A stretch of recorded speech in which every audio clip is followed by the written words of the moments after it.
Yes. I'm happy to be here. It's my first time. Karibu. Yes. We're meeting on the other side. Yes. And it's good to have you here today. Thank you. Now, you need to apologize because there's a day that we had said you were coming. I must start by apologizing. And we told people that you'd be coming. Right. And Eugene Wamalwa did not show up. Now, I must start by apologizing. And there was some serious challenges, logistical, from the western part of the country back into the city. There was some very heavy rains that night. We couldn't drive in to the city. And my apologies, I hope they'll be accepted. Though I remember watching you when I got here, and you had a few harsh words for me. but I'm here to set the record straight. Very good. And to say it's really, really my pleasure to be on this program this morning. I've been following it very, very closely. Yes, Ante. Thank you. We hope the fixers will accept your apology. Thank you. That is directly to the fixers. Janet has the day's quote. We call her Janowama quotes. Janowama quotes. I was going to say, number one, I think he joined the show last week for the first time when he had a call with Mariam. So technically he's been on the show. Yes. When we were out in Nakuru on the Butere Girls issue. We'll get to that. A second time. So this is technically. Thank you very much. Yes. But we'll come to that in a bit. The day's quote today, it was said by a very well-known political commentator called Chege Majusi. He's huge on TikTok. And it was interesting. He said it, and I thought it would be good to say it today. He said, hii gari Kenya ilianza kuonyesha check engine in 2015. How does that land with you? He was just like, the alarm bell started going off in 2015. Yes. The check engine signs and signals started going off way back in 2015. Yes. Do you think that's accurate? I think probably it should be before that, and it takes all of us to do whatever we must to fix the nation. But where we are now, it's not a check engine. I think it's shut down engine because where the country has reached, I think the last opinion poll showed that 84% of Kenyans say the country is headed in the wrong direction. And in all aspects, when you look at all the sectors, from education, there's a mess, to health, there's a mess, to our diplomatic relations, particularly with our neighbors. You look at the Sudan, the gold scandal, you look at the DRC, you look everywhere. I think we are beyond check engine now. Yes. So you say it goes a while back, before 2015. How far back would you take it? When, in your opinion, did the check engine light come on? I think when we had the transition after 40 years of, the Kanu rule, or would I say misrule, and the regime change that took place in 2002. I think it was not, the 10 years of Kibaki were not enough, but a lot of work went into fixing the nation. You remember when he took over, the economy was at about 0.6%. Kibaki was able to reverse that in a record first term of 5 years to 7%. And if we didn't have the post-election violence, which also reversed the gains, and then we stabilized the nation after that. That is when we had these, you remember in 2008, after stabilizing the nation, we had our Vision 2030. That has remained the guiding light of our national development. I think we were able to fix the nation and put it in the right direction. Then in 2010, we had the Constitution. That has actually been one of the most progressive steps towards fixing our nation. And it's been an effort in the right direction with Uhuru. We had our challenges. I served with him, for about 7 years or so. But where we are today, I think we are really at a dangerous place. If it was flickering now, I think it should be. This is when everything goes on and says stop it. So things are bad. Yes. So those who are the driver's seat at that point, when the check engine light came on, are the ones who should have stopped immediately and checked the engine. We tried. You joined the cabinet around that time when Chege Majusi saying 2015. Yes. Right? Yes. It was 2015 that you joined the cabinet. Yes, I joined cabinet in July 2015. Yeah. And when the check engine light came on. I think it was on when we got in, and we did our best with Uhuru. You didn't stop the cab and you didn't check the engine. That's why it's now red. I think Probably you could say that, but I think we did our best in terms of trying to fix this vehicle called Kenya. What did you do? Well, if you look at the progress made in the 10 years of the Uhuru administration in terms of infrastructure development, we really made a lot of progress. If you look at the kilometers of roads, over 10,000 tarmac roads, it's more than all the previous administrations put together. You look at the connectivity and power and all that. We surpassed what Kibaki had done through the rural electrification program. You look at matters devolution. Uhuru is really the one who birthed devolution. He was in office when this baby devolution was born, and he was able to grow this baby and hand over the baby when the baby was about 9 years old. The only issue was in whose hands that baby would be safe. We said then it would not be safe in Ruto's hands because he never believed in devolution. He opposed the devolution constitution. And the first thing he did, surely, when he took over, was to throw away the Ministry of Devolution. You remember it was the first thing he did. And from that point on, you see him doing what a Minister of Devolution should be doing. Going to open markets, doing things that are really devolved functions. Most of these health functions that he's doing, the markets he's doing, these are all devolved functions, and slowly clawing back on this. And you see today the standoff between the counties and the national government in the National Assembly. You see the frustration of the governors. Counties are really grounding to a halt, because we have a government that does not believe in devolution. I can tell you today that the 9 years of Uhuru's parenthood of devolution was really a game changer in our history. To get 47 governments up and running and to get, development in areas that had never seen a development. An area like Wajir, there hadn't been a single tarmac road in Wajir, in Mandera. We did not have health facilities in most of for dialysis. I went to Mandera once, and I got a family that was saying they had to bring their parents to Nairobi, live in Isili, just to be accessing dialysis here in Kenyatta. You know the cost of that, and traveling home to Mandera. Yeah. So devolving this to Mandera, having modern hospitals and equipment in areas that had been marginalized completely over the years. I think I would say part of what we achieved was really to create a more equal Kenya, more equitable Kenya. And devolution was that key. I'm very, very proud to have been the longest serving Minister for Devolution. And I would say we achieved quite a lot in that direction. Yes. Okay. The question of the debt that was incurred during that time is a really, really big one as well. It's part of the reason, since the Kenya Kwanza administration came into power, they say, you know what, we were left with nothing in the coffers.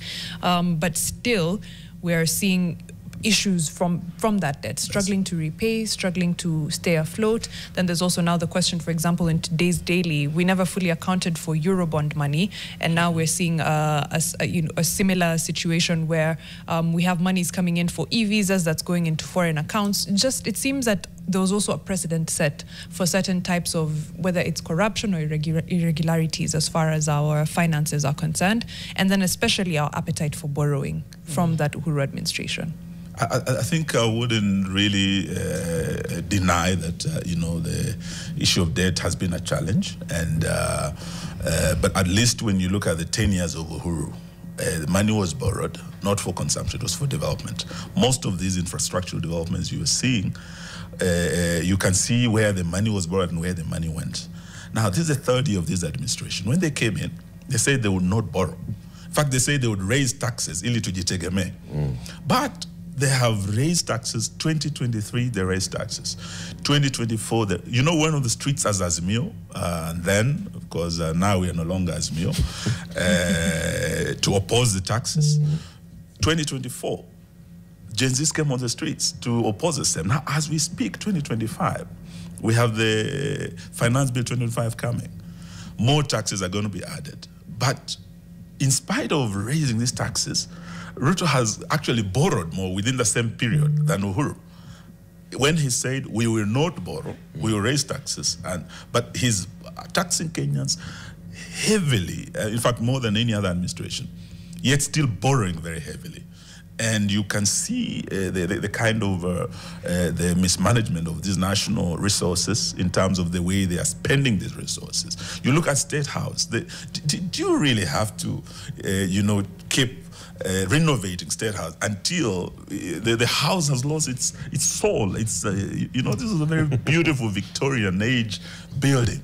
Then you want to make it look like a modern building, and we can hardly recognize our own State House. And I remember what Ruto said, that by the time he's through, we'll not recognize this country. And I think we're almost there. That's a big thing to say. I think just in terms of even what Mariam has asked, we'll still come back to establish, because I think the root started there. When we think about Eurobond, when we think about the money borrowed, I feel like, going back to the check engine sign, there could have been things that could have been done better to ensure that there's transparency and accountability. So maybe coming back to something you wish you would have done then.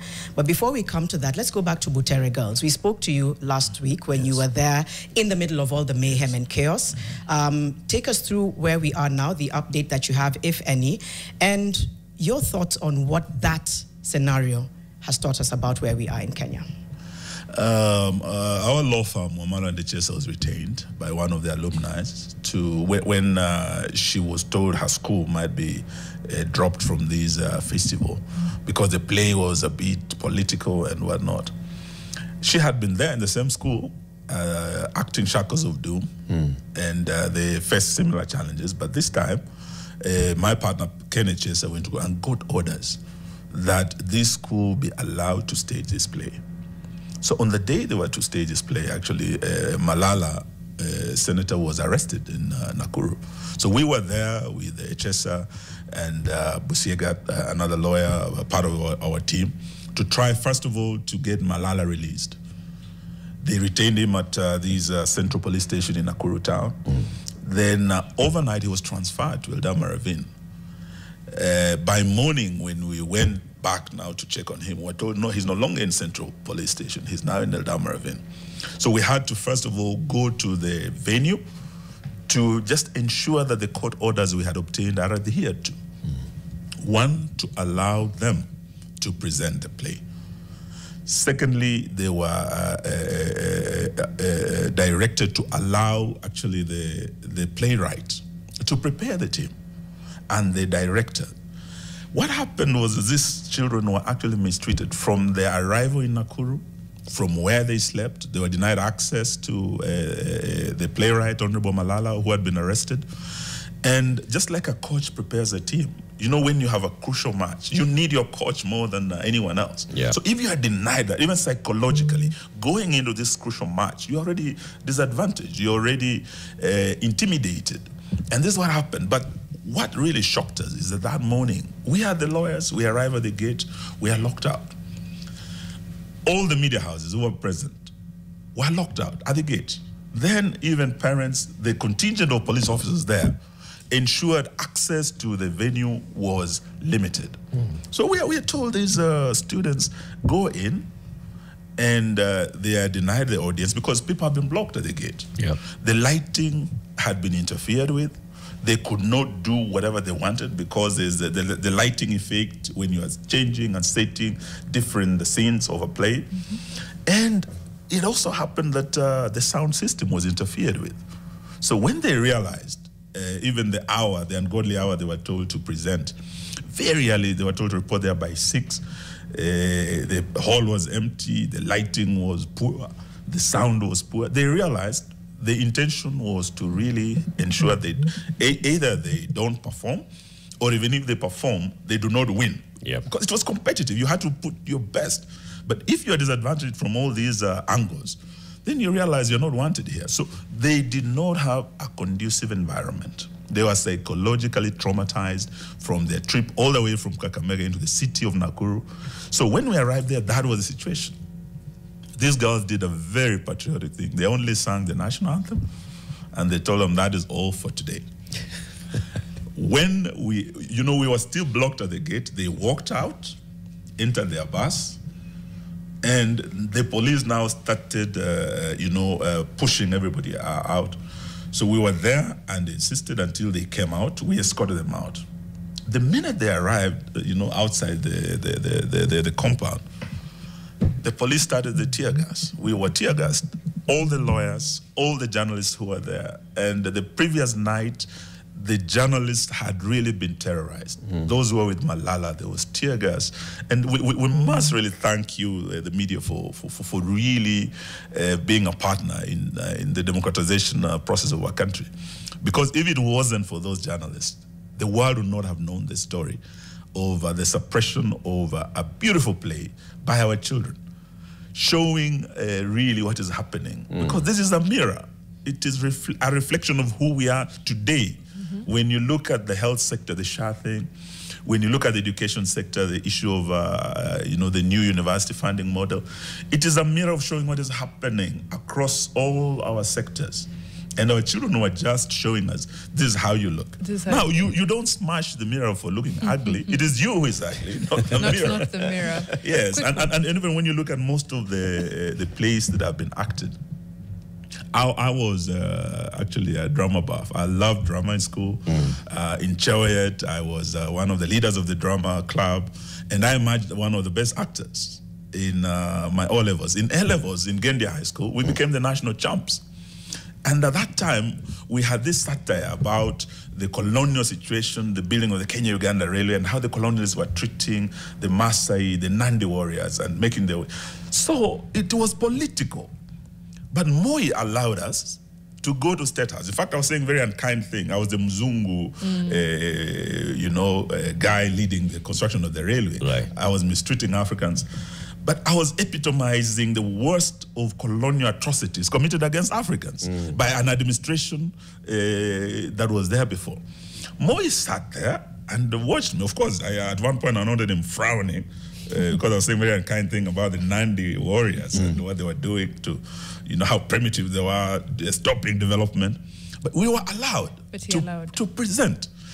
When you look at some of the plays we've acted, the government inspector, in one of my roles, I played the Dobsy twins. And Nikolai Gogo was showing the state of rot in the Russian society at the time. And the divide between Moscow and the rural Russia. And the corruption and the promiscuity and all that. They were able to display through satire what the state of their nation was then. What is wrong with our children doing the same? Right. Yes. I'm wondering, is this the government versus Cleophas Malala or the government versus Echoes of War as a play? I think it's the government versus the people. Our children are only the mirrors of who we are as Kenyans, showing these are government how ugly they are and how they have failed. And it is up to them to actually borrow a leaf and say, okay, if our children can be saying this, that SHA is not working. Well, we in the opposition say it's not working. They didn't listen to us. We have the church, including the Archbishop Moheria, saying this thing, SHA is not working. We're going to shut down our faith-based hospitals. We have the private sector saying this. They don't want to listen. Now it's the children speaking to us. And you remember this tale of the king who had been lied to by those around him that he had this extraordinary apparel that, had never been worn by any other king. It took a child coming to look at him and say, hey, Your Majesty, the king, you are naked. This is what these kids were doing. But if the king does not want to listen to that child, who might be the one serving him, but hey, the king is naked. We don't see any clothes. We don't see this SHA working. We don't see this university funding working. The king so thinks it's up to him. That the parents are teaching the children bad manners. Yes. To look at the nakedness of the king. This is what we are hearing from all the leaders, from the deputy president. The president spoke yesterday, and he's saying we are teaching our children to disrespect their country, to hate their leaders, and to disrespect their elders. What do you say to that? I can tell you, Eric, that is a government that is out of touch with reality. In fact, the rate at which they are going. Right. And I would say this to our First Lady, Rachel Ruto. She is really an alumni of this school. I haven't heard her say a thing about her children from her school. Butere should have been the first one to condemn the police for, how do you tear gas children? They were unarmed. They only came to show their talent. Yeah. It's just like the 25th of June, just across the road, when children, they only had water and their smartphones. maybe a flag. They were not armed. Why would you have snipers on the roof of Parliament shooting these Gen Zs, little children who wanted to come and say, please don't raise the taxes. Our parents can't make ends meet. Then you go ahead and shoot them. So it tells you it's a government that's out of touch with the reality. And at some point, it might get to the place that, where the French Revolution started, when the king and the queen had the noises at the gates of the palace. And then the king said, who are those making noises? Oh, there are people who are broken in the bakeries.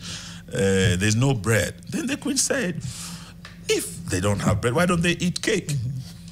It told of a regime out of touch with the reality. I listened to Kindiki, I listened to President Ruto speak yesterday, and I listened to Rachel. Her loud silence about her school speaks volumes.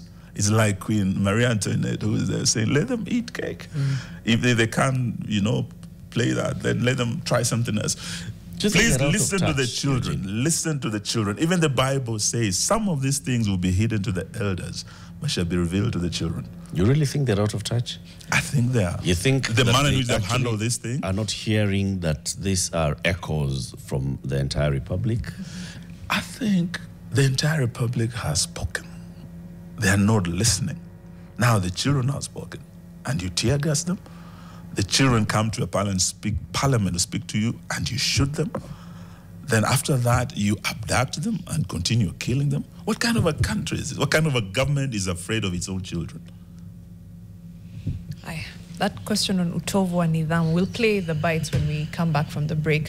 But that's what the president said, that, we can't allow anything that is teaching our children about whether it's sexual impropriety, whether it is use of drugs, or things that cause them to be disrespectful to their elders. I was trying to look for the politically correct word. But disrespectful came to mind. I think we're up for a break in about 2 minutes. And we will come back and play the clips, as Mariam said. Just some reflections online, because we're also speaking to our community. The Kikombe says, our leaders and the system we call democracy is our Achilles heel. How radical should we change for the better? In just a few words. I think we have to start listening. If we can listen to the children, what they are saying, then we should step back and say, if this policy is not working, let's reverse it and try something else. Like they started by trying to change every policy Uhuru had brought. Linda Mama was one of the most successful policies where all women can, give birth safely, regardless of who your husband is, whether he's a boda or an MP or a governor. You are all equal. That creating of a more equal Kenya is really what good leadership is about. But they reversed Linda Mama.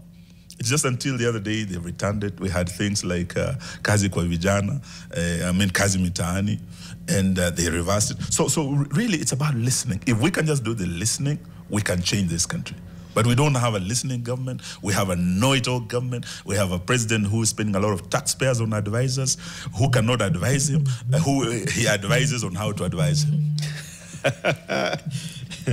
That's how best to receive advice, Eugene. Right? I'll give it to you, and then you can give it to me. Okay. And then I'll hear myself. No, he was telling them, including his ministers, if I know more about your ministry and I know more about your department, then I don't even know what you're doing here. Because it tells you of a leader who is micromanaging. And yet he didn't dismiss them at the point. Let's take a break. Eugene Wamalwa, who is the party leader for DAP-K, is our guest. One of the opposition figures in this country, has served as an MP, as a cabinet secretary. You served in water, devolution, defense. And justice. And justice. I was Kibaki's Minister for Justice when just after the promulgation of the Constitution. The late Mutula was there in 2010. Then I took over from him. I was the minister who actually implemented the Constitution. The Katiba. The Katiba with Chairman CIC Nyachai, Professor A.G. Muigai, and Abdi Kadir, who was the CIOC chair in Parliament. And we really thank the Speaker Marende, who might not have had this Constitution if we didn't have that team in place. Because the Constitution was just a framework, but the enabling legislation, a lot of work went into it to actually implement this Constitution. To breathe life into it. We'll be back shortly with this conversation. Keep it here on Nation FM and TV and on our social media platforms. You got a question for Eugene? You can post it on YouTube or on Facebook or TikTok or X. Of course. Hashtag is Fixing the Nation NTV. We're back in conversation with Eugene Wamalwa, DAP-K leader, talking matters opposition politics, but we're also covering the recent Butere girls play Echoes of War that caused quite a bit of a kerfuffle, had the girls tear gassed last Friday as they were trying to put on the play, and they decided, you know what, not under these conditions, sang the national anthem and left the stage. President Ruto spoke about, or hinted towards rather, some of the happenings with the play, and talked about not letting young people be co-opted or their minds be corrupted into hating their leaders. Let's listen into what he had to say and get Eugene's reaction. Ningeliomba nyinyi politicians, let us not mix politics with our young children. Tuache watoto wasome. Ukiwa ukitaka siasa, fanya na adults, usiende kwa watoto. Kama hii drama yote tumeona Nakuru, ati watoto wanakatazwa kufanya mchezo, sijui wanapigwa tear gas, sijui wanafukuzwa. Hiyo ni mwigo wa kujidunga Mheshimiwa Rais. Wale ambao wanahusika na kufanya kazi yako ikuwe ngumu, really them the riot act, kwa sababu tunajua kazi yako ni ngumu zaidi, wasifanye ikuwe ngumu zaidi. I would like you, Mr. President, and I recognize you. I would like you that when you go back home today, I want you to think the way I would have thought if I was the president. Go and call Butere girls and their principal to State House, have tea with them. Tell them thank you, and then visit their school, harmonize relationship with the school kids. We must equally protect all our children from pedophiles, from drug peddlers, and from those who want to corrupt our children and teach them to hate their parents or their teachers or their leaders or their nation. We must protect our children from those ones. You know, so the first couple of clips where we had Atwoli, we had Wajakoya, Sifuna, they were speaking at the burial of former Raila Odinga aide and bodyguard George Odwor. And then yesterday, the president was speaking at a church service. And this is what he was saying. He was saying, we must look at how we are teaching our children. So we protect them from pedophiles and all those other people who would even come and teach them to hate their parents or hate their leaders or hate their country. Eugene, your reaction in one sentence. In one sentence, the protection of Kenyan children is not, does not depend on Ruto or the generosity of his government. Our children are already protected by our constitution, by the law, the Children's Act. Our children are protected by the UN Charter on the rights of a child, every child born, every human child born. Our children are protected by the African, the AU Charter on the rights of children, which actually has very specific provisions on how special a child is in a family and why they should be protected, including their freedom of expression, development, and all these are things that are laid out in the law. So they do not depend on the generosity of the broad-based government or any government. Let the government just implement the constitution, uphold the rule of law, and will not have this situation. But also when you look at the attitude that this government has towards what they call the children, this is not the first time William Ruto is speaking. The manner is, in a very patronizing manner, very patronizing, These children, they need to be taught, not to be taught bad things, not to be, At the same time, even when the abductions were at the maximum, I've never forgotten the words William Ruto said, that maybe these children are not taught well by their parents. Can that really justify you abducting children to teach them a lesson? Some of these children have never been seen again by their parents. And I can tell you the longest serving abductee, I think, was the Wajir MCA. I went to see him, and he told us tales of horror, where he was locked in a container, like an animal, in a cage. And he said there were 38 Gen Zs in that same place. So when he was released, there were others who were still there. People's children. Maybe because, and you know what they were being asked? he could hear the torture going on, and he told us they would come and blindfold them, and they would torture them and ask them. Now, you wanted many likes on your social media. That's why you are bad-mouthing, spoiling the president's name and our government's name. How many likes did you get? And do you like it here? No, look at what is happening. Yani ati asiyefunza na mamaye atafunzwa na ulimwengu. Sasa hii serikali ndio imekuwa ulimwengu now to teach these children a lesson. Now, it is this attitude that is wrong. Let this government respect the law, uphold our constitution and the rule of law, and the international treaties that we have signed as a country. And all those protect the children of Kenya. And not just children, these rights are universal. That's all we're asking. Right. And it's not the first time that we've had plays like this. Plays have been going on, and all plays satire is really the cornerstone of our democracy. It's even from the times of King Marie Antoinette and King Louis, satire was still used in those days. So who is William Ruto not to allow satire to enrich the democratic conversation in our country? It's a national conversation we must have.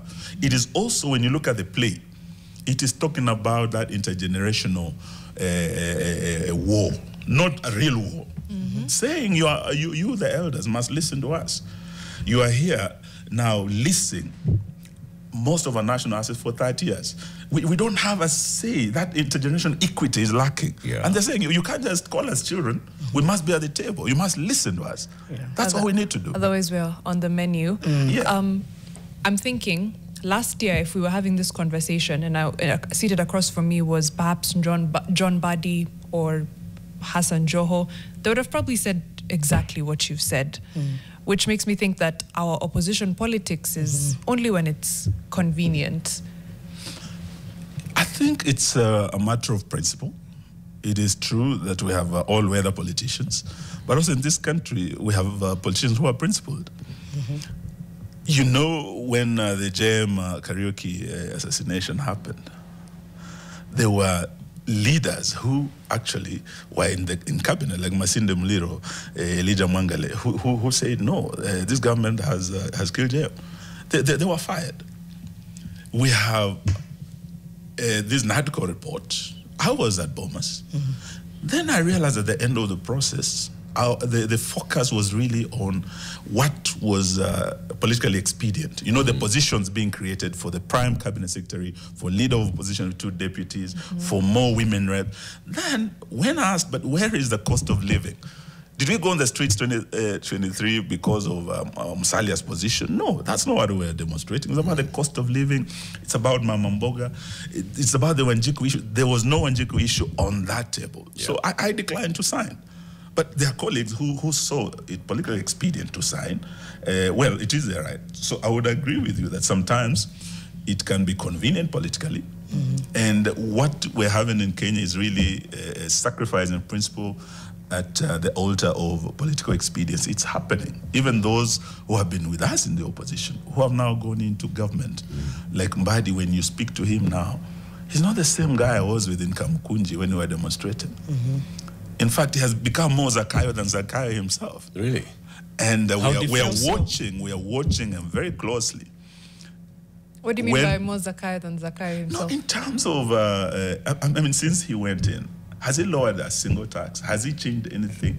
Whatever we're fighting, he's had the opportunity, nothing. Now, we are looking at Finance Bill 2025, where more taxes are going to go up. And they are saying, they are now in government. I listened to Oburu speak, and then I listened to Ruto speak, and they said they made a decision to join Ruto and join his government. And Ruto said, thanks guys, you saved me. Now the issue is, do we okoa Zakayo or do we okoa Kenya? Now this is where the split has come. And Mariam, I listened to you the other day. You're a bit upset I had missed coming, but you hit me very hard when I made my speech at Uhuru Park. And I was saying from this day, and I remember you asking, why this day? Why not before? But it was because that is the day Azimio died. when the day that the MOU was signed at KICC. Yes, before they were denying that they have joined government, our colleagues. Yeah. But we knew they had. They said we have only donated 4 experts. You know, when they donated the experts, Apo Azimio Kazimia. But the day Raila himself came before the nation and signed a post-election pact with Ruto, that's the day Azimio died. He signed the death certificate of Azimio. Yes, I listened to them in Sia, and I realized now they have agreed to, you know, officially join Ruto and work with Ruto. And not just now. I even had them talk about 2027.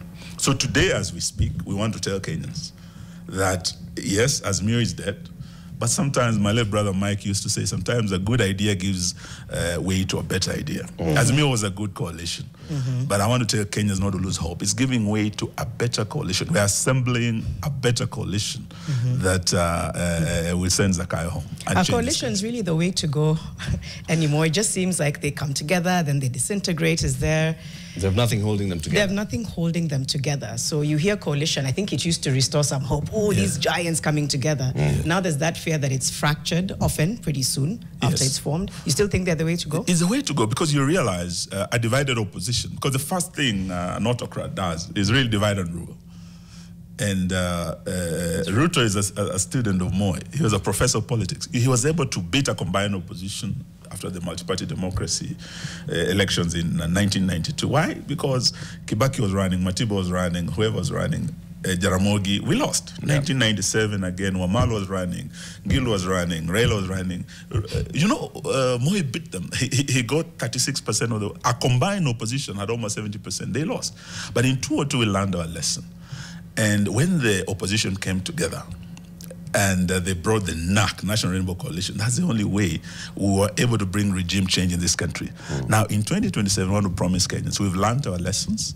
We know that he will try to divide us. Already, there are those who are being prompted to go their own. But we are assembling a team that will send Ruto home, round 1, on 10th of August, 2027. You know, we've seen this kind of moves happen. In 2002, just after the 1997 election, where Moi won that election, and the second was Mwai Kibaki, the third was Raila Odinga, and then there was Kijana Wamalwa and Charity Ngilu. So Raila and Moi merged, the NDP and KANU merged. And then the others had a breakfast meeting, and remember that famous breakfast meeting at the Stanley Hotel, which Mwai Kibaki said, this is like the Boston tea. And it was the moment when Kijana Wamalwa, your late brother, and Mwai Kibaki and Charity Ngilu had just a meeting. And they had invited the media to come and just see that they are walking out of the hotel after a meeting. At the Serena. It was at the Serena. And the message here was that these opposition leaders could finally be uniting and coming together to unite to defeat KANU, the new KANU. Coming into that election of 2002, there was that whole movement of the National Alliance of Kenya, which had Kibaki, Kijana, Ngilu, and then there was the KANU, and then there was a fracture of KANU. But it all appears like it was just games. It's games of musical chairs. And so today, when we hear the opposition saying, you know what, we are coming together, we are a formidable force, we are this and the other, the question still remains, just like Janet is asking. Is this anything? So we are seeing Eugene Wamalwa today. We are seeing the other leaders, Kalonzo Musyoka here. We are seeing Jubilee. Which other parties here? We are seeing Kalonzo. Kalonzo said. We have seen the People's Liberation Party. We are seeing Gachagua coming together, but they're not coming together. We're just seeing them appearing in places together. Are you really together? We're coming together. In fact, you reminded me we had a cup of tea just at the Serena. Was it 2 days ago? Just to mark the Mwai Kibaki Memorial. And really, it was a regrouping of the Kibaki team. Those of us who worked with Kibaki. And it was a very, I think I would say, a very nostalgic kind of meeting, going down memory lane, and how 3 people met at Serena to have a cup of tea. And one came from Nyeri, called Kibaki, another one came from Western, called Wamalwa, another one came from Mukambani, called Ngilu. Then the late Kihika Kimani, I think, was the one who said, watu wanaume wawili wanafanya nini na mama moja kwa hoteli? What is this? That was they didn't know then the government was being formed. And when we gathered there, we looked at the gathering, and we had a man from Nyeri or Munyoro called Gashagwa there. We had Wamalwa from Western. We had Kalonzo from Mukambani, and J.B. Muturi joined our team. Fred Matiang'i is joining our team. The team is coming together. Martha Karua is already in our team. You see that 202 team coming back together. And we are rebuilding that NAC moment for 2027. Kikuyus have a saying, they say, Ruirusho Kemukaro, let the river go back to its course. We are going to take this river back to its course. And we want Kenyans to have hope. Though you might suffer today under the heavy taxes, June is coming, there will be more taxes. Yeah. The Bible says there will be gnashing of the teeth just for the night, but joy comes in the morning. We are assembling a team that will bring that joy in the morning. The morning of 10th August 2027. We know what Ruto is capable of. We have worked with him. We know how shrewd he is. And we know what he has put in to try and get Raila on his side. And he admitted the other day that it's on Raila's broad political shoulders that the broad-based government has been built. But this Kenya is bigger than Raila Odinga. It's bigger than William Ruto. Yeah. That day is coming. We'll prove them that wrong. We want to hear more in the next hour. What the plan is, because you'll still remain with us. Exotic Clan, why don't you all come together and form just one political party? Not a coalition, but a party with its own principles and a party that will last for long. They did that with Azimio. Azimio. Look at it now. It was a coalition. It was a party. Yes. Okay. It was a coalition of political party. We brought our parties together under so that's party. What he's saying. They're the options we're looking at. Those are the options we're looking at. The ones who, then somebody else here is saying that the ones who started with Ruto are out and the ones who did not start with him are now in. Is there any opposition really in Kenya? Then he puts in caps. The real opposition are the Kenyan youth, not turncoats. Again, sampling feedback from our fixers. True. So one says, come together, form a political party. The other one says, no, I'm not convinced. The real opposition are the young people who led us into a revolution last year. No, Janet, you're right. They are pure. They are clear about what they want and what they stand for in terms of demanding good governance, demanding accountability, demanding an end to corruption. They were very clear about their agenda and also the extent to which they are prepared to go, including paying the ultimate price. So we're just asking ourselves, if they can do that, why can't we? And that's why they should not underestimate our resolve to assemble this team to ensure that we save our country, we get our country back. We are ready to sacrifice, just the way the Gen Zs did. But also we're asking the youth of this country that the Gen Zs on their own, they almost succeeded, but they might not be able to succeed on their own. They must also borrow a leaf from history, what happened in 92, in 97, and in 202. And instead of doing a Gen Z thing, let's have a Gen Zote thing. This is how it was done. The Gen Zs of those days, kina Raila, kina Orengo, kina Mohisa Kitui, I mean, on their own, they could not have removed the Moi and the Kanu regime. The young Turks had to look for the seasoned old guards, the Jaramogis, the Matibas, the Muliros, they all came together. This is how it was done. So if we can just get the youth on board, I agree with you that they're the drivers of this change, but we need a partnership between the Gen Z so that we build a Gen Zote coalition. Oh, so you're intentional about integrating them? Integrating, and not just integrating them, actually giving them the lead role so that they take charge. So that they are not passengers. We are looking at them as our partners. And that's why we take great offense by them being treated as children when they are raising valid issues about the economic mess, the education mess, the health, the mess in the health sector, outside the gates of parliament. We ignored them. That's why the country came to its knees. So and today we are also doing the same to this Butere. I'll tell William Ruto, those girls you tear gassed will be voting in 2027. They will. All Form 4s, most Form 4s are actually 18. Eric, do you know the only thing we want to ask our partners, the youth, is to take IDs, register as voters, and prepare to bring change. Change comes at the ballot. And this can be done through this partnership. We're going on a short break, but are you giving us a Gen Z candidate for president? We are prepared. We actually have invited them on the table. They have a bit of challenges in terms of course, I think they are leaderless. So when we get Morara Kabaso, they have issues. But we want to encourage, come to the table. Let's do this together. Don't be passengers. Be partners in this process of change. We can do it. Let me take us to the break, huh? But I'll say this is the Wazes trying to seek relevance. By the way, mkikubali nyinyi Gen Z na millennials, shauri yenu. You are the owners of the table. Why are you being invited to someone else's to come to our table, come join our table? You can organize yourself, but you need us. Why? Let's challenge you on that after this break. It's coming up to 8 a.m. Eugene Wamalwa, the leader of DAP-K, is our guest this morning. The politics of this country. Our next hour's conversation is the opposition politics. Who's in the opposition, and is the opposition ready for the next election? Back shortly. Government additional allocations law, it was first passed last year, and the justification for it was that when you have these grants that are coming in from donors and development partners, and it's coming to the county government, so how do we account for it, and how do we ensure that then this money, because some of these donors do not want to go and deal with the county directly, they want to deal with the national government, national treasury, and then the national treasury then manages. So this was supposed to facilitate the management of such grants. But you see, there's another addition here, that even some money from the national government that is coming as conditional grants to county governments, and this is where I have a problem. Longest serving devolution minister, why can't we just put that money into the counties in the first place? Why does the national government have to give money, conditional grants to the counties to build markets? Markets are devolved function. And so on and so forth. I totally agree with you. We had at the ministry the ideas program.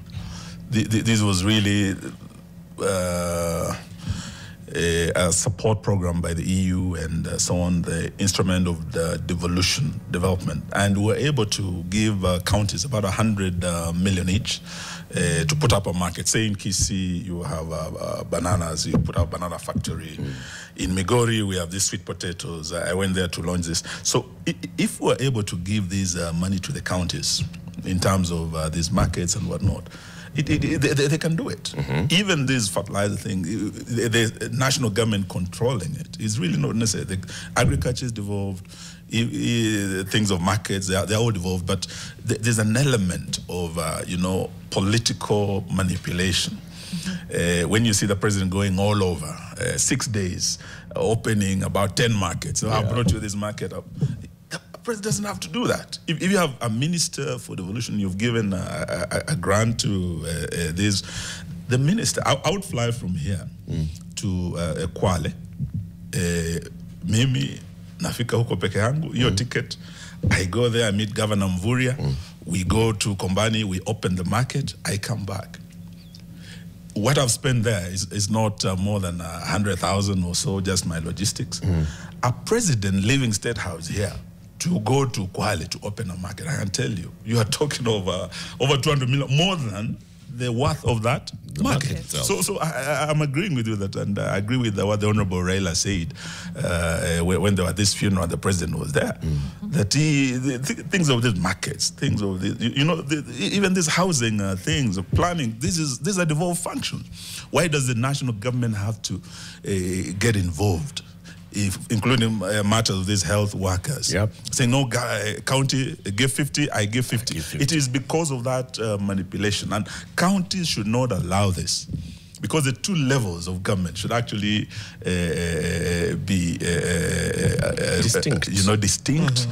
And though interdependent, they must be distinct. But we're getting to a point where governors are lining up saying, Mheshimiwa Rais tusaidia soko, serikali saidia hii. That was what devolution was brought to end. So that we do not have this patronizing effect of the president on the governors and the counties. Yes. James Sirongo is asking, kindly ask Eugene, should Kenya wait until 2027? The constitution is a major critical issues. Don't they have confidence in themselves as the opposition? Sorry, just there's Jeremy's question that ties on to that. Mariam, kindly ask Wamalwa if the opposition shoe is too heavy for them to wear with the absence of Raila Odinga. It is not. It is not at all. And like I said, this country is bigger than Raila Odinga. And he's a Democrat. We are all Democrats. We agree with the decision to join William Ruto and to assist in stabilizing William Ruto. In fact, I had his brother, Oburu Odinga, call him the anchor. The question is, what are you anchoring? Are you anchoring devolution? Or are you anchoring corruption? Are you anchoring abductions? What are you anchoring? That is the question. I'm still going back to, we had started talking earlier about, young people leading, young people being part of the vision you have. I don't know how much more information you can give us. You're saying a few of you are coming together and that you intend to win the elections in 2027 with young people at the helm. But some things happen in between. How connected are you to turn down offers that might be too sweet to turn down? How convinced are you that some may not turn them down and therefore completely derail the train that you're on right now? You remember, Janet, we had a very united opposition until talk of some people going to State House to eat ugali. It happened. Moi was able to divide the opposition and beat them twice. It can happen that some of us will be offered money. And not just the old guard, even the Gen Zs, they have been divided. You can see some of them who are very vocal, including one who almost won 100 meters dash to this nation center. I watched and I was a great admirer. 100 meter hurdle. Actually, he almost beat Fernando Umanyala. Had you been out here, we would have awarded him the record. But where is he now? He's jumped ship. He's on the other side. There are quite a number of them before the sun sets on this administration. They would have crossed and gone back to the house of Pharaoh.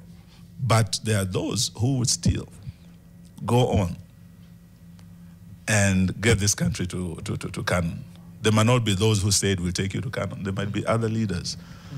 Those who said might be the Moses, but Joshua's. I think God will give us a Joshua generation that will make us cross the River Jordan. We are so determined, and our resolve gets stronger every day with the mess we're seeing in this country. I feel like the jumping ship is something they've emulated from what they've seen. It is true. It is true. You glean from what you see happening. Yes. People don't feel like they have, I don't want to say they don't have a choice, because some young people are very steadfast in wanting justice. And in fact, one of them we are hosting shortly. Shakira is coming. Yeah, she's coming. But I think there's that, it's called a trust deficit. I think the younger generation has a trust deficit with those who've come before them. And so even if you're going to integrate or work together or have them lead, there's probably going to be alarm bells ringing in their mind saying, oh, what's to say that they won't do to me what I've seen them do to others? They have every reason to be cynical about some of us who have been in politics for long. But it will also, they say it takes a village to raise a child.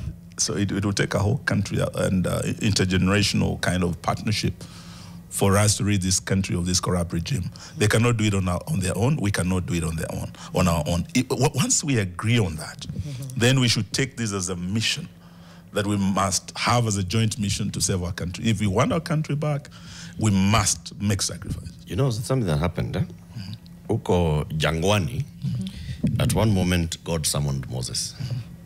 And he told Moses, you know what? For the last 39 plus years, you've been leading my people, fighting with them in the desert. You come, you talk to me, you go back there, you find that they have formed a small god with cows. Another time, they have created a what? Now, you're not the one who's going to lead them to Canaan. I have appointed somebody else. And it's upon you, Moses, to go and tell that young man that he's the one to lead the people across the river. And you'll sit on this side. Do you think God is talking to your generation that way, Eugene? I'm telling you, Kalonzo and the others, you have tried, you have been in the desert with us for all these years, but it's now time for the younger person to come and cross my people into Canaan. Hey, Pastor Eric. I think Pastor Eric has put it very well. Yeah. But perhaps if you just adjusted that to say who has been leading our people to Canaan all these years. And that has been the Right Honorable Raila Amolo Odinga. It's almost 30, going 40 years. And a lot of us, believed in him. I voted for his father, Jaramogi Oginga Odinga. I voted for Raila Odinga. We believed he would be the man who would deliver this country because he has fought for democracy, fought for devolution and human rights. But where he has reached, I think God is telling him, after these 40 years in the wilderness, perhaps it might be time for him to retire and give way to other leaders. And that's why I want to tell Kenyans, even if Raila leaves the opposition today or retires from politics today, we had a team. We have a team of very seasoned leaders who have worked with Raila Odinga, a team from which we can get a Joshua. And we want to strengthen this team by injecting into our national veins new blood by our young people. That partnership is what we want to build. Yeah, so I can tell you, Eric, that yes. Moses had his council of wazers that he would, do all this leadership with. The council of wazers is you guys. Not really. Moses, the new chap who's been appointed by God to cross over, right, is younger, is fresh. Yes. Not someone who says, I was with Moses when he was parting the Red Sea. I was with Moses when he came with the 2 tablets and he broke them. And when he went back, and not somebody who says that. It is somebody who is fresh and new. You know, Mariam must call you a pastor, but now I'm beginning to doubt your theology. You see, Joshua, when Moses parted the Red Sea, he was with Joshua. When they were in the wilderness, they were with Joshua. Yeah. And Moses prepared Joshua, a younger man. He had been with in the wilderness to cross the people across River Jordan. We are saying there are younger leaders who have been with Raila. And Raila is about 80. He's on the 8th floor. I'm on the 5th. We have other leaders who are of my age who have walked the journey with him. So we are not saying we will get a Joshua landing in Kenya like manna from heaven, fresh from Joshua was with Moses. They were with they struggled through the struggles, through the wilderness. We have been. So even as maybe God might be retiring our Moses, we are saying we have Joshuas in our team who are capable of completing this journey, and we have walked this journey with him. Let me take the theology out of it. Yes. If the young people front a candidate and they say this is our choice, I know it's it's been leaderless, etc. But yeah, and they say this is our choice. It's someone 35, 40 that has not been walking the journey, the political journey, and that's precisely why we're choosing that person. And you've said correctly that the only way to defeat William Ruto in 2027 is unity. Yes. If young people say our person is Jano, our person is Eric, our person is Mariam, whoever it is, are you behind that person? That is what we have been saying. We are open to this conversation. What we know is that a time will come when we agree on one candidate. This is how we're going to beat William Ruto. And our resolve in agreeing on who the best candidate will be. If it turns out that one of the best candidates will be one of our youngest in our team. And this is why we're urging everybody, come, let us work together. Not in your team. We will be... No. Not in your team. We are saying... Someone who's not in your team. Who has not been walking this political journey. Yes, but what we are asking for is a partnership. They must come on board. If they go on their own to beat William Ruto, they will not beat him. If we go on our own to beat William Ruto, but if we have a combined team that can beat William Ruto, and we sit and agree on the best candidate. It doesn't have to be Wamalwa, it doesn't have to be Morara, it doesn't have to be Kalonzo. It can be anyone we agree on who is best placed at that point to actually clinch this thing. We will agree. For now, we can tell Kenyans, we do not know who that candidate will be, but we know who must never be president of Kenya again. Okay. And is a man from Sugoi. As Mafet Rono, Mariam asked Wamalwa if they have any agenda on Kenya issues or if the agenda is only to remove Ruto. And Joash Nyataya, Jano asked Wamalwa whether we can manufacture our own fertilizers to avoid the importation. Yes. Okay, well, so I think both of them are speaking to, okay, Yes. we know the end game, we need to remove him. Yes, yes, yes. Beyond that, what is it and what happens between now and then? And even Maina is saying, I feel like he's too focused on winning the 2027 election. Then what? What about between now and 2027? What do we do? I think for now we're keeping this government on toes, and we have been able not just to, we're blamed for calling too many press conferences, but we have been to court, we've been on the streets, we have fought in parliament, both finance bills 2023 and 2024. And Mariam, I was happy I heard you saying, yes, we know DAP-K said no, 2023. I think we've done more than that. We've gone to court to stop Adani. Apart from being politicians, we're also lawyers. So we are using all hands on deck to ensure that we fight for our country, we fight against corruption. And we are not fighting Ruto because we hate Ruto. It is because of what he stands for. He has been, actually, if you look at the latest list of the corruption, the corrupt index of presidents, he was rated number 2 in the world after Assad. Now, Assad was deposed, so meaning Ruto will be the number 1 most corrupt president in the world. So he is actually the epitome or the embodiment of corruption. And you look at the deals he's been doing, both nationally and internationally, including the gold scams we're now being told about, the dates in Darfur, bringing RSF to Nairobi because of the gold and cleaning the gold and exporting it. In DRC, the same thing is happening. We are not fighting Ruto as an individual. We are fighting corruption. You remove Ruto, you stop corruption. Corruption, the fight must start at the top, the next president. And this is what we're asking Kenyans. Whether it's that young president that will be coming or an old president, age is not a qualification, I can tell you. Because we have, Ruto might be one of the youngest presidents, younger than Uhuru, younger than Kibaki, younger than Moi. But he's turned out to be the most corrupt. Let us look at the content of the character of that person who will be our next sixth president. So that is what we must look at. We fight corruption, tribalism, and issues of fertilizer. I remember as a member of parliament, my first motion was to fight for establishment of a local fertilizer factory. And this effort started way back in the 80s. At the time when Kibaki was finance minister, we had Kenren. Kenren was supposed to have been our first fertilizer factory. Do you know we're still paying for that thing because it failed? It is one of the audit queries that have been there for years. But we say it can be done. There are people who deliberately would not want that done because it's the gravy train. Every December, there are billionaires being created by importing of fertilizer. We had a donation of 40,000 metric tons from Russia. This government never accounted for that fertilizer.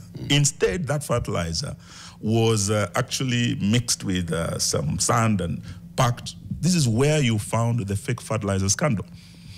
As DAP Kenya, we challenged this thing. We went to parliament, we brought an impeachment motion against Linturi because of, through Jack Wamboka, our DAP MP from Bumula Bungoma. So we're not just sitting back fighting Ruto, we are fighting corruption, we are fighting tribalism, we are fighting everything bad that it stands for. And we are demanding for good governance, accountability, end of corruption. This is what the Gen Zs are demanding for. So we have the same goals, we have the same enemy. Let's come together. Kidole kimoja kiwi chawa. This issue of corruption keeps, popping up all the time. You've mentioned here, you've said it's not about Ruto as a person, it's about Ruto and what he represents, and then you've mentioned corruption.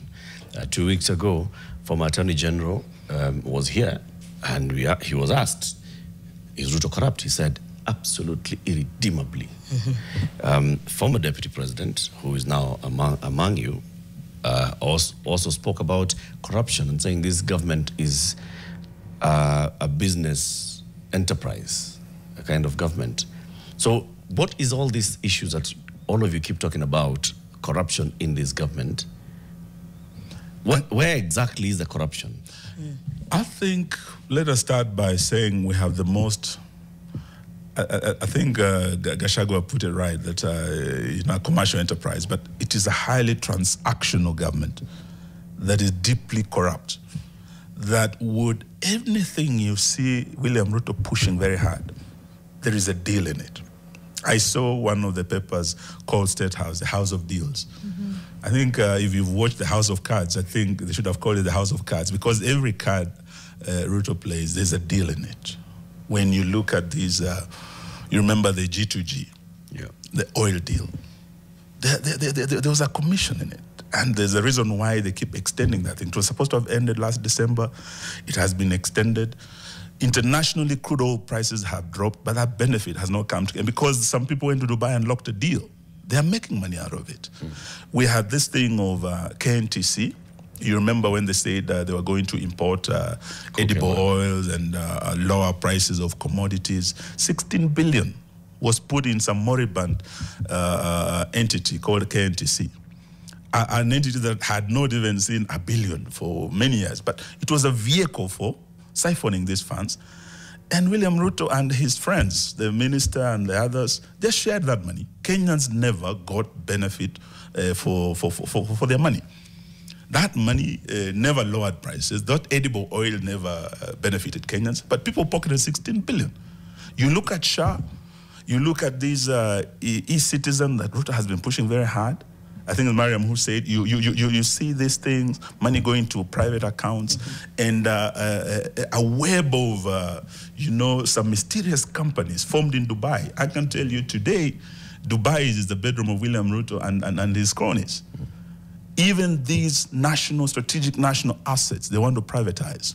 They have already formed companies in Dubai. They're just coming here to do some charade through some procurement. Like now they want to dispose of Nzoia Sugar Company. And we know they have already met the investor. They have done deals. They go to Bungoma to do some charade of public participation. Then they dispose of this. But we are fighting. We have been able to stop that Ketraco deal. We have been able to stop the JKIA Dani deal. We are still following up on this Shawan. And there are many other deals that they are doing. And what we are talking about is a corrupt transactional government that actually puts personal interest above national interest. You know, I hear you and I respect everything that you're saying. Yes. Sometimes I just listen to all these conversations and I'm left deeply worried. Deeply worried that we actually talk about corruption in such a callous manner. You know, there's a deal here. Look at this fertilizer, there was a deal. Can you see this edible oil? There was a deal. Can you see this airport? There was a deal. And we're talking about money in billions that is actually coming to the taxpayer as a debt, as a cost. And instead of us getting the services that we should be getting, instead of children going to school in a proper place, instead of us getting proper hospitals that are working, we are seeing deals happening. The cost of it is too high. So what is it that we need to do to actually slay this dragon, Eugene? I mean, we can't keep talking. We can't keep talking like, it's a bar talk, like, hey, bana, hey. Eric. In fact, just before you come in, it just reminds me, the president addresses this in a media conference and says, my former deputy was asking me for 10 billion shillings. And I said, I can't be blackmailed. The former deputy comes and says, no, he's the one who was offering me 2 billion shillings. And I refused. These are two national leaders who are talking openly how the discussion is in billions, not of their money, but of our money. Janet, a couple of weeks ago, was counting for us what 1 billion shillings can do. It was a lot. How many of the Makueni mother and child hospitals can we do with 1 billion shillings? With 2 billion shillings, 7 or 8. But we can casually discuss our national leader saying, 2 billion, 10 billion. No, Eugene, this must end. No, it must, but it must start with Kenyans saying the next president must be a man or woman of integrity. That must be the yardstick. It doesn't matter who it is, but that if you have served, your public record must be subjected to scrutiny. You must look at the Ministry of Justice. When Wamalawa was there any scandal was involved in, go to the Ministry of Water, go to devolution, go to defense. If there's an iota of any corruption or any scandal Wamalawa has been involved in, know that given an opportunity of a higher office, I'll have bigger scandals there. Because a leopard does not change its spots. You look at the current president, William Ruto. We know his record from all the deals on the, was it Karura Forest, the cases he's had on corruption, the maize scandal and everything, including the road to State House. That had been grabbed by him. In fact, I remember it's President Kibaki who said, you are minister in my government, you have the title deed for this road, how do I even get to State House? That's how he returned those title deeds. So the minute you give that kind of a leader a power, now they say power corrupts, but absolute power corrupts absolutely. But if you're already corrupt, now that would really corrupt you completely. So let's start by saying the next president must not have had any scandal, must not be corrupt. And it's that person of integrity who changed this country. Because fighting corruption, we've had many reports, including that of eminent persons that said the fight against corruption must start at the top. It must start by the man or woman in State House. If you have the wrong guy there, you cannot win that war. And this, we want to say, it is doable. In the Kenya We Want conference, I think just after Moi left, you know, we had a very clear guidance by experts. They said, this country was at par with the so-called Asian tigers, Korea, Singapore, Mauritius, and we were left behind. But two things that have stood in the way of the Kenyan dream, corruption and tribalism. So the minute we tackle that, we will be able to get our country back on track. The money we are taxing and overtaxing Kenyans, yet still misusing the wastage you see in this government. The minute you fix that wastage, you do not have to overtax. Yeah. The minute you fix corruption, a third of our budget, goes to corruption. The minute you fix that, you don't have to overtax Kenyans. It takes a good president. We remember that president last year, Mwai Kibaki. Ambassador Muthaura said, when we reached State House, we looked at all the taxes that Moi had left us. And we said, this is too much. We don't have to add. We only need to fix wastage, fix corruption. And Kibaki never overtaxed Kenyans. So the next president, we want to create a Kibaki presidency. And that is where we're headed. We are reassembling the Kibaki team. And hope and help is on the way, fellow Kenyans. We are going into a break, but before we do that, Eugene, are you prepared to look at the fellow people at your table right now in the opposition? And because you know each other very well, identify those that are corrupt and openly and publicly denounce yourself from such a grouping? Like, just look at them in the face and say, Bwana wewe, no, I can't sit at the same table as you, because there's a chance that you could be our candidate. But let's have that after the break, because we are over time. So when we come back, think about that. I think that's the first thing you should answer when we come back from the break. You're watching Fixing the Nation. It's 8:30. We'll be right back. Good morning, everyone. My name is Eugene Wamalwa, party leader of DAP Kenya and the presidential candidate of our party. I'm happy to be here fixing the nation, and may you also join us in fixing our great nation. Thank you, and God bless you. Thank you. Fantastic. Presidential ambitions someday, perhaps? He said it. Yeah. I am already the flag bearer of DAP. Yes, yeah, you just said it. Kalonzo. Yep. For Wiper. Nani is launching his next month. Yes. Yes. So before the break, Eric had asked you a question. Yes. Yes. You said that it's important that we consider the next president that we elect in this country to be a person, man or woman, with integrity. Yes. And I asked you, as the people who are in the opposition right now, you and your fellow leaders, if you look at them across that table and you feel that some of them do not meet that threshold of high integrity, are you willing to look them in the face and tell them, you know what? No, not you. No, they say the people get the leaders they deserve. First of all, getting a good leader will start from the voter. And if Kenyans strictly applied Chapter 6 of our Constitution, we would have good leaders. But we find that corruption starts at the polling station when you line up and you're given 200 shillings or 500 shillings to vote for a wrong leader that you know is wrong, but you still vote for them. So it must start from the voter. Coming up to the leadership of our coalition, we're still assembling this coalition. We started on the 27th of January at Chui House when I invited my colleagues at the DAP Kenya headquarters, and we launched our new headquarters and the journey began. I hosted all the leading lights of our coalition, the Honorable Kalonzo Musyoka, the Honorable Gachagua, and all the rest. Then on 27th of February, we had the launch of the PLP party. Our sister Martha Karua invited us. And the journey is going on. In May, we will be launching Rigiji's party, and we will be now assembling a bigger team. We will also be receiving the Honorable J.B. Muturi officially. After May, we'll also be receiving the Honorable Matiang'i officially. We will be relaunching and rebranding the Wiper in June going on. So we have activities that will lead to formation of a grand coalition that will bring change in this country.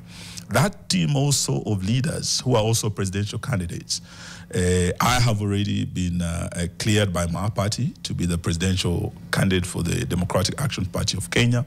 Kalonzo is the flag bearer for Wiper. I'm sure Gachagua will be cleared by his party. Karua was already cleared.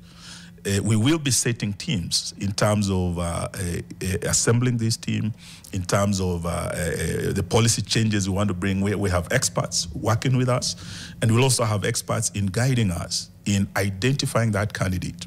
The hardest part is not just bringing together the coalition. The hardest part is holding together that coalition to the end and agreeing on the right candidate.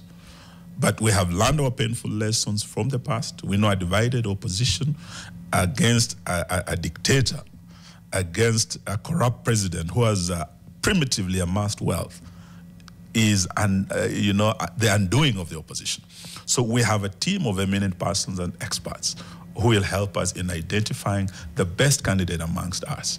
All we can say is that if it happens to be Eugene Wamalwa, I'll do my best to ensure our team wins. If it's Kalonzo, or it's Matiang'i, or if it is Gachagua, or Karua, or JB, or whoever Gen Z candidate comes on board, or millennial candidate comes on board, and we feel this might be the right candidate, we will be able to pick the right. All we assure Kenyans, we will not let you down. And part of the perimeters and the yardstick we'll be using is that to change this country, we must end corruption. And therefore, we must present the best candidate possible. A leader who has an impeccable record, who has no who's not tainted by corruption, who is not, of a questionable integrity. Because if we are running a corrupt candidate against the most corrupt president in Africa, we will not win. So we must offer Kenyans the better option. Like Safaricom says, they are the better option. We will be the better option in the next election. So let not your hearts be troubled. We will use the right yardsticks. And corruption is one of them. It is not for me to say, to adopt a holier than thou attitude, to say, Wamala, I'm the cleanest, mimi mweupe kama pamba. No, there will be a team, there will be experts who will do a SWOT analysis, assess every candidate presented by every party in our coalition, so that we pick the right candidate that will have the confidence of Kenyans and the support of Kenyans. Will you kick out those that are corrupt from your coalition? Because there's no point of having Janet, who is Mweupe kama pamba, becoming president, but the people behind them are all feces. Eric, I can tell you this, that I know Mariam has called you a pastor. You might set very high standards. I'm no pastor, I'm a politician.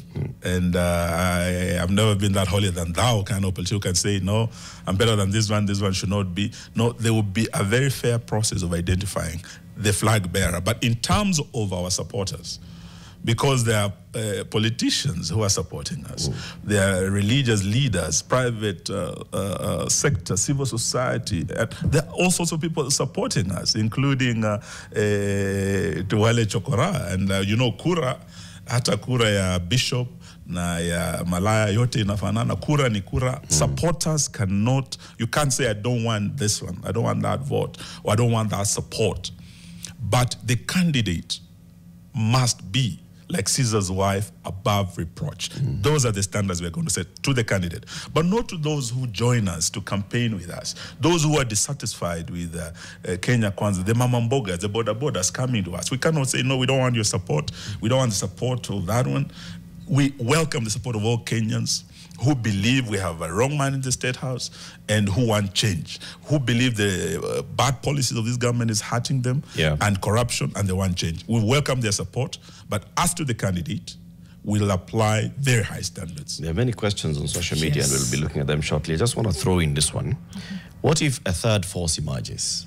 Like a group comes together outside of your grouping, and they organize themselves, and they actually become popular. Let's say young people have their own grouping somewhere. It's supported by some old people as well, and it becomes a very popular grouping. Are you prepared to close shop and join them? I think that would be a mistake For because them that is what William Ruto would want, a divided opposition. And in fact, I'm aware of efforts of him sponsoring some candidates. And in fact, even creating a party for the Gen Zs and supporting, so that that Gen Z vote does not come to the mainstream vote. If that happens, he has succeeded, because the biggest nightmare for William Ruto is the day we sit around the table as one nation, and we are not looking at your age, we are not looking at your religion or region you come from, we are looking at the content of your character, and we pick the right leader. That leader will send William Ruto home. But if we're divided, saying, no, Gen Zs, you have your own candidate, you have civil society sponsoring their own candidate, the minute we are divided, it will be very easy for William Ruto to beat us. And on that same note, and you've just hinted to it, there was the so-called, I don't know if the word is seemingly elusive, but the Luya unity ambition. Yes. Whether that still holds true, because another thing that could derail is the discourse around regions and tribe, and how to ensure that that also doesn't derail what this coalition you're planning to put together will do. Because that has bedeviled Kenya for the longest time, and it's especially heats up towards the elections. How do we make sure now that we're sort of silencing that ambitious, regional, tribal rhetoric? One thing that you cannot do is underrate William Ruto. He's learned from the best. He was Moi's student, the professor of politics, and he's a chess master. He will try to split the regions. If the blocks come together, then he is out. The biggest block that sent him to State House was the Mount Kenya block. That block is slipping away. He knows it. Without Uhuru, without Gachagua, without Karua and all the other leaders, he might not get that block. But he would rather that block does not, again, form the foundation of the coalition that will take him out of State House. What is he going to do? He's going to sponsor some candidates. There are state projects that are already being prepared. There are parties that are being created as we speak, being registered in the regions, including my own region. They would want to split my party, DAP-K, prop up a candidate, create a party for him. They will do the same for Mount Kenya region. I know that you will see very soon Alfred Mutua and Maendeleo Chap being reignited to try and split the Ukambani team. Now, that is William for you. He's a very shrewd politician. He'll not just sit back and allow us to kick him out of State House. So we are aware of all these pitfalls. As we assemble this coalition, we do not have to reinvent the wheel. We just have to follow the path of 202, and we will be able to beat William Ruto. The unknown factor in this election, which is Ruto's nightmare, is the Gen Z vote, the youth. If we can get the youth on board to be part of this change, we're going to beat William Ruto. We are talking about almost 6 million or so votes out there, an untested factor, and they say these young people don't vote because they have nothing to vote for. I think with what happened from last year, the killings of the Gen Zs, the abductions that are going on, the wrong policies at the universities, now the tear gassing of even children in schools who are actually going to vote in 2027, that team is actually the untested factor that is going to send William Ruto home. But we need all hands on deck. We need a Gen Zote approach for us to send William Ruto home. Okay. I like Gen Zote, and I think ideally it works, right? When you think about uniting every opposing force together. But there's several questions that have come up in different forms on YouTube. And the question is just around the agenda for DAP-K. For example, there was a question of what exactly is the agenda. Kenyans, we must end corruption. How practical is this though? That's from the Kikombe. And then there was another question of, basically, what is the agenda outside of removing William Ruto? The unifying factor will be like, okay, let's get together, let's get this one man out. Yes. Beyond that then, what would be the politics of this, I don't know, call it a coalition, but this movement, whatever you want to call it? I think the number one priority, really, what is bleeding this country right, is corruption. Really, if we can set that as our number one agenda, and this is a cause the Gen Zs were ready to sacrifice their lives on. When they were outside Parliament, they talked about corruption, good governance, accountability. These are the same objectives and goals that they are shared. So if we have a shared vision of a corruption-free Kenya, a tribeless Kenya, this should be what should bring us together. Not our tribe, not our age, not our religion or region we come from. That should be the driving force behind the change we are all pushing for. And I think this can be done. The other issue is how we can end marginalization in this country. How we can end these, the imperial presidency that was there, where the president is like the king. When it comes to your region, you all kneel before him and beg for this, beg for that. And I really admired my mentor and learned senior, James Agribob Orengo.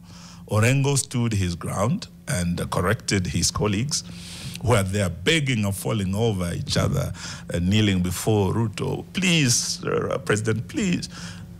We must change this. And to do that, actually, what holds the key to this more equitable, more equal, more just Kenya is devolution. The minute we have a president in State House who believes in devolution, devolve these functions. Stop going to meddle in the counties, give them resources, but also let us have the people giving us leaders who are the right governors. We're not just talking about Ruto and the national government being corrupt. Actually, the biggest challenge, apart from Ruto being an existential threat to devolution in this country, corruption is an existential threat. You have governors who have become billionaires overnight.